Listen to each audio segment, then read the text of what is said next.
cette saga a donné aussi naissance à la saga Annabelle et La Nonne. Donc pour ce qui est en tout cas de Conjuring, moi j'avais adoré cette saga, puisqu'on a vraiment l'impression d'être dans des archives au final, d'être dans une histoire vraie. Alors c'est vraiment une histoire vraie, je veux dire que les Warren ont réellement existé. Après, est-ce que ces histoires paranormales ont existé ou pas, ça c'est à vous de vous faire votre propre avis. Est-ce que vous pensez que c'était des charlatans ou pas? C'est vous qui faites votre propre avis. Je ne dirai rien là-dessus, je ne veux pas vous influencer. Mais tout ce que je veux dire, c'est que, en tout cas, le premier film était vraiment bien fait. Et la spécificité de ces films, c'est qu'à la fin de tous leurs films, il y a toujours les images d'archives de leurs enquêtes réelles. Donc quand ça parle d'Amityville, il y a vraiment eu la maison avec la famille, etc. Sur tout leur cas. Donc voilà, qu'on y croit ou qu'on n'y croit pas, on a quand même des images d'archives. On sait que c'est quand même une histoire vraie. Et du coup, ça apporte quelque chose de très mystérieux. On se pose la question, on n'est pas vraiment bien, je trouve, on n'est pas à l'aise. Et donc ça crée cette ambiance un peu malaisante, un peu mal à l'aise, un peu morbide, qui donne du coup, je trouve, la réputation de Conjuring. Donc voilà pour Conjuring. J'avoue que le dernier, c'était l'heure du jugement. Je l'ai pas du tout aimé.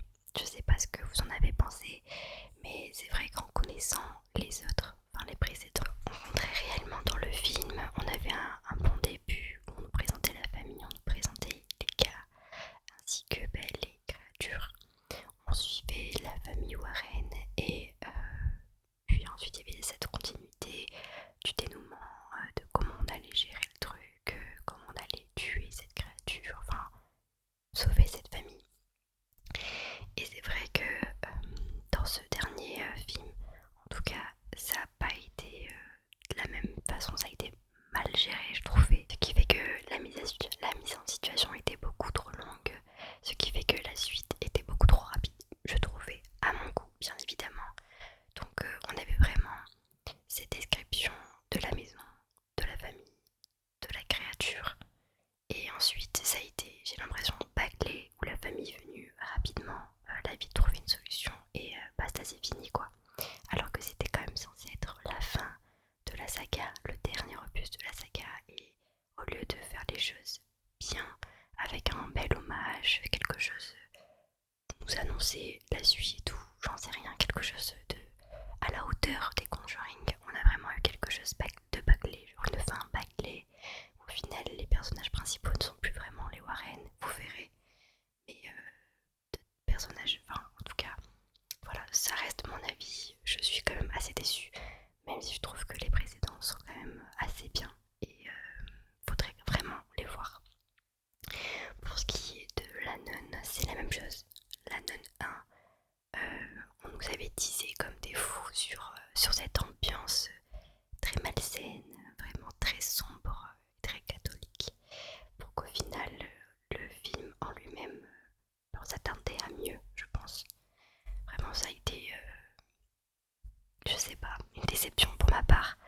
Je m'attendais à vraiment avoir quelque chose qui fait vraiment peur, et au final, on s'y attend à chaque fois. Donc, bon, pas tant que ça.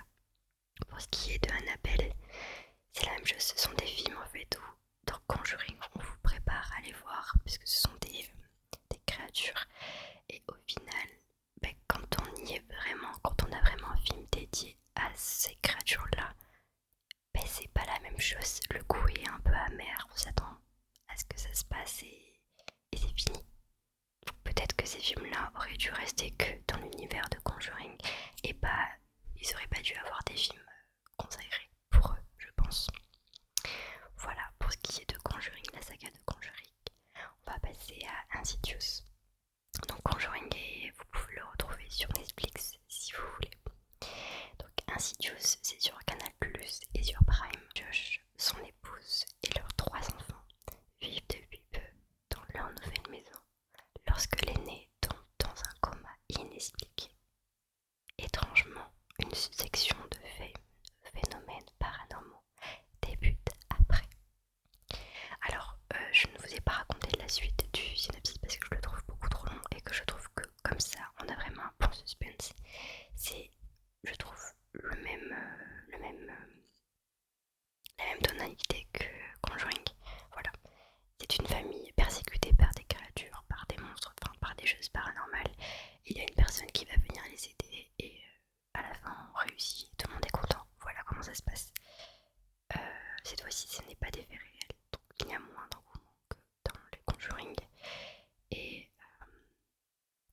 aussi des suites.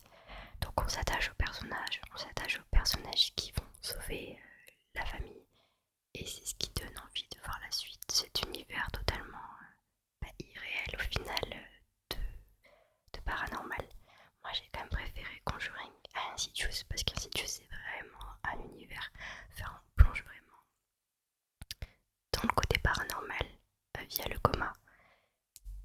Et moi ça met mal à l'aise. Je sais pas si j'aime ou pas, si c'est parce que je me sens pas bien en voyant ça, mais je préfère quand même Conjuring à Insidious. Et puis je trouve que Insidious, le 1 était génial. Et encore une fois, le dernier, la saga était bien, mais voilà, les derniers films, pas top. Au final, ça tournait un peu en rond et j'avais vraiment l'impression que le dernier film, donc ce Red Door, c'était réellement là pour faire de l'argent et pas pour vraiment rendre hommage à la saga. Je trouve que c'était encore une fois bâclé et dénué de sens, je dirais, et du coup, assez déçu. Donc voilà pour Insidious.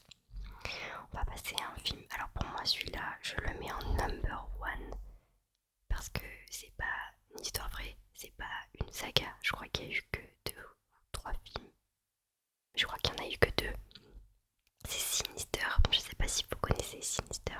Personne n'en parle, j'ai l'impression que c'est ce côté de fou. Alors Sinister, il est retrouvable sur Prime. Je vous raconte le synopsis et on en discute.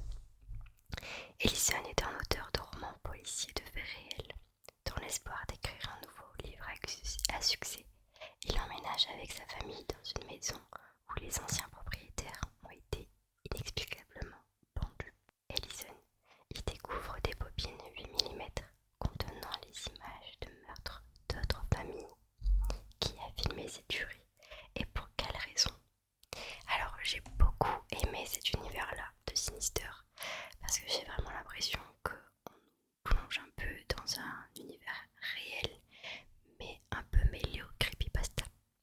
Alors pour ceux qui connaissent pas les creepypastas, ce sont des histoires assez étranges, toujours mêlées dans le réel. Par exemple, on va vous raconter une histoire en disant qu'une personne est chez elle quand soudain une créature arrive ou alors on ne verra jamais la créature mais on va la sentir. Vous voyez, c'est quelque chose de paranormal ou pas dans un univers réel. Et ça, je trouve que c'est bien fait parce que c'est vrai qu'on s'y attend pas. On s'attend à ce que ce soit réel du début jusqu'à la fin. Alors je ne vous spoil pas, vous inquiétez pas, c'est l'ADA du film. Mais c'est vrai que plus on avance dans le film et plus on se rend compte que ben non, c'est pas ce qu'on imagine. C'est pas juste réel, il y a quelque chose d'irréel là-dedans, de quelque chose d'incontrôlable. Et c'est ce qui fait justement ce suspense dans ce film-là. Et j'adore, je le trouve vraiment bien fait. La fin est incroyable, je m'y attends vraiment pas. Et donc restez vraiment à la fin du film. Il y a le 2 qui est sorti, mais je préfère vraiment le 1. Je trouve que le 1 est mieux réussi. Le 2, sûrement que ça explique un peu plus, mais on reste vraiment sur cette magie du 1. C'est assez glauque, on comprend pas, on découvre en même temps que le personnage principal les choses. Et surtout les cassettes, les bobines qu'il voit, ça nous mettrait mal à l'aise en fait. En tant que spectateur, nous sommes spectateurs une seconde fois des crimes en question, nous les voyons en grand plan, en gros plan, et vraiment on se dit c'est horrible, on ne peut pas voir ça, mais on le voit parce qu'on est dans cet univers. Et vraiment, je trouve que tout est bien pensé, bien réalisé, et franchement, il mérite 100 fois de débattre, de détrôner Conjuring. Alors on va terminer sur le dernier film. Voilà, dernier film pour la vidéo. Mais si ça vous a plu, n'hésitez pas à laisser des commentaires, à liker et je vous ferai une partie de l'année prochaine si ça vous va. Je vais vous parler de L'âme. L'âme. Donc c'est trouvable sur Prime aussi. Donc lorsqu'un groupe d'amis découvre comment conjurer les esprits à l'aide d'une mystérieuse main hantée, ils deviennent accros à ce nouveau frisson et l'expérience fait le tour des réseaux sociaux. Une seule règle à respecter, ils ne doivent pas tenir la main plus de 90 secondes. Vous en doutez bien que si c'est écrit dans le synopsis, c'est que quelqu'un va laisser sa main plus de 90 secondes. Et quelles sont les conséquences? Oh là là.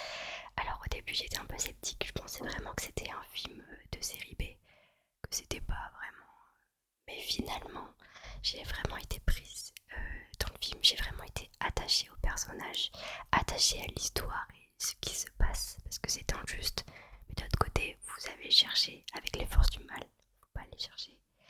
Et du coup, t'as envie de savoir ce qui va se passer. Donc pour un film, au final, tu t'en fous, t'as juste mis ça comme ça. Bah, t'as envie de connaître la suite. Tu t'inquiètes un petit peu pour les personnages et leur futur.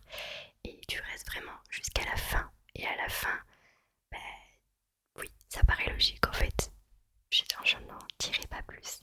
Donc voilà, donc j'ai bien aimé pour ça parce que je trouvais que le film était bien construit au final. Et mine de rien, j'ai quand même eu peur.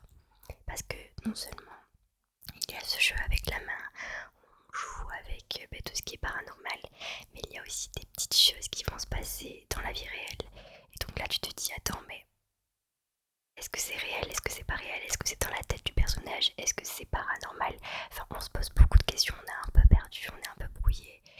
Tout ça vient en fait d'une seule action. Pourquoi avoir laissé cette main plus de 90 secondes? Donc voilà, il y a aussi une histoire de malaise. On est aussi, comme pour Sinister, on est confronté à des choses qu'on ne veut pas voir, qui durent, qui durent, qui durent. Cette séquence est affreuse. Alors je pense que pour ceux qui ont vu le film, vous savez de quoi je parle. Cette séquence-là qui m'a terrorisée. Mais voilà, encore une fois, on est obligé d'assister à ça. Et c'est ce qui rend en fait le film, je trouve, bouleversant au final. Donc voilà, j'ai bien aimé. Je crois qu'il y a le 2 qui va sortir, je suis pas très sûre. Mais en tout cas, le 1, en pensant que c'était un film de série B, il m'a quand même bien foutu les jetons. Et je peux vous dire que j'étais hypnotisée du début jusqu'à la fin. Donc n'hésitez pas à aller le voir et me dire ce que vous en pensez. Et voilà, cette vidéo est maintenant terminée. J'espère qu'elle vous a plu. J'espère qu'elle a pu vous aider un petit peu, que vous ayez pu avoir des petits conseils pour en termes de films d'Halloween. Si c'est le cas, n'hésitez vraiment pas à me laisser des commentaires